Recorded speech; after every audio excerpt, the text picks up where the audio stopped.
আজকে আমাদের অফিসে মাংস রান্না হচ্ছে। আমরা মাংসের উপরে সমস্ত মশলাপাতি দিয়ে দিয়েছি। এখন এটা মাখা হবে, ম্যারিনেট করা হবে। যাকে বলে মাখা না, ম্যারিনেট করা হয়। মাখা বলতে অন্য কিছু। আচ্ছা আচ্ছা,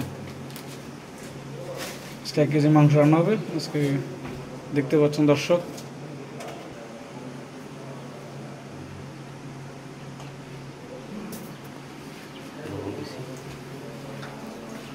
আমাদের বাবুচি কখন ভাই উনি এখন এইভাবে মাংসটা এইভাবে মাখামাখি করতে সমস্ত মশলা দেওয়া হয়ে গেছে। এখানে মাংসের ভিতরে যা যা মশলা দেওয়া দরকার সব মশলা সমস্ত উপকরণ দিয়ে এখন এটা মাখানো হচ্ছে। দাদা কি কি উপাদান দিলেন? মাংসের যত মশলা আছে সব মশলা, হলুদ মরিচ আদা গরম মশলা এভরিথিং।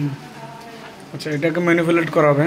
ম্যারিনেট। আচ্ছা, ম্যারিনেট করে কমসে কম 10 থেকে 15 মিনিট রেখে দাও ভালো, কারণ তাহলে মাংসটা স্বাদ লাগে। মানে স্বাদ লাগে। হ্যাঁ, এভাবে মানে 10 মিনিট রাখবেন? 10 থেকে 15 মিনিট।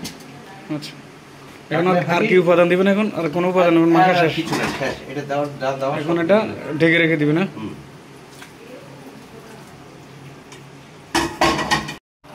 এখন আমাদের মাংস রান্না হচ্ছে। সব কিছু দেওয়ার পরে মাল মশলা দিয়েছিলাম।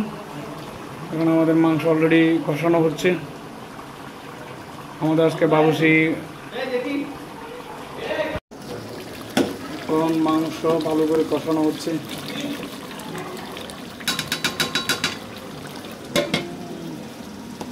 মাংসের ভিতরে আলু দেওয়া হবে।